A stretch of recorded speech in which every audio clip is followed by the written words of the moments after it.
Hi YouTube. I just wanted to put together a quick video.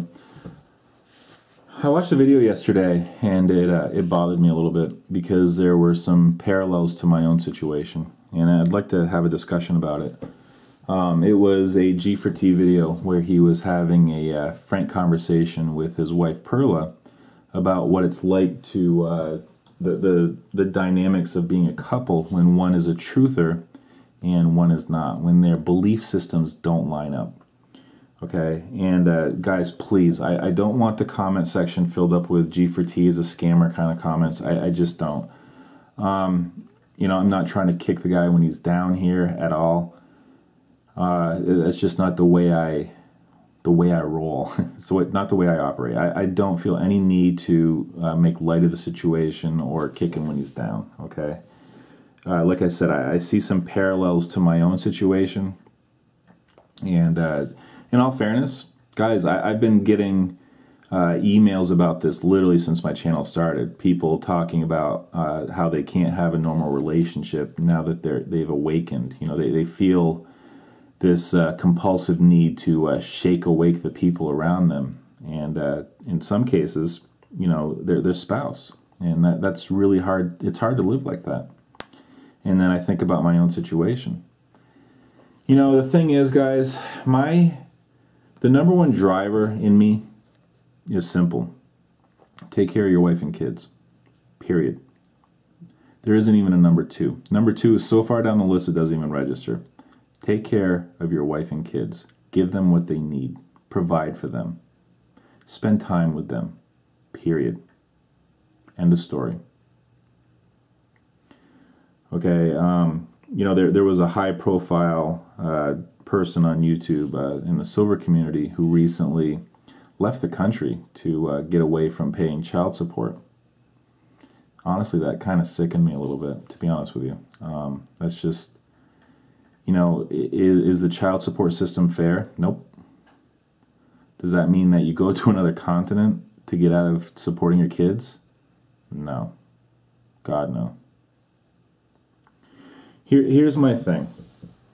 George is so worried about a potential collapse, he's consumed with it. He's obsessed with it. And what he doesn't realize is that the biggest collapse that he should be guarding against is the collapse of his family. Okay? His wife picking up, taking the 5 kids, and leaving him. The comment that I left on his video is, George, you think you're depressed now. Your biggest nightmare is going to be when somebody else, some other man, is tucking your kids in at night and kissing them on the forehead and taking care of the needs of your wife. That's what you should be guarding against. You know, if this is your belief system, then what you need to do is you need to have an outlet for it. And you know what? YouTube is perfect for that. Go film a couple videos. Do your thing. But come back to your wife and kids and act like a father. Be a father to them. Be strong. Okay, I used to have an 11-year-old kid that subbed to my channel. And one time I checked out one of his videos. 11 years old. Okay, just, you know, a little bit older than my son is now. And in one of his videos, he talked about when the S hits the fan. I was like, what? You know, he should still be watching Scooby-Doo and checking the closet for monsters at night. When the S hits the fan, really? What are his parents burdening him down with here? What are they teaching him that, you know, when he goes through his childhood, he has to have a societal collapse, you know, on his shoulders? That's not right. It's just not right. You know, you got to let your kids be kids. And you know what? If something does happen, then be the rock. Be the person that when they're starting to freak out about what's coming, you can just look them in the eye and say, you know what? I've been planning for this. I got it. This is the plan. And then lay it out.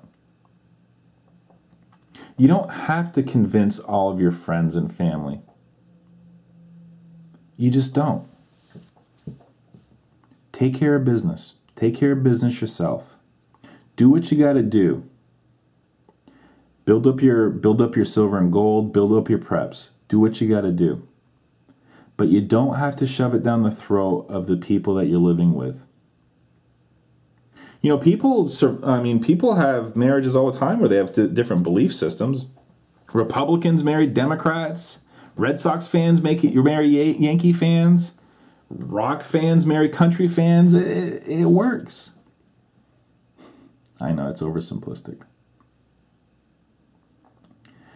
My thing is that George doesn't even realize that he's going to be basically living in a living hell once he loses his family. You know, if there is a societal collapse, I have my friends and family. I have my tight-knit group around me.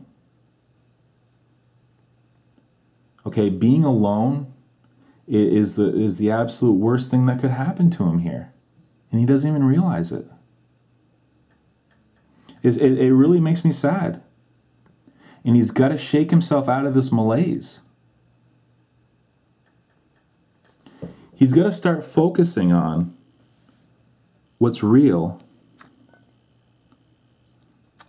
and not some event in the future that may or may not even happen in his lifetime. All right, guys. I'll talk to you later.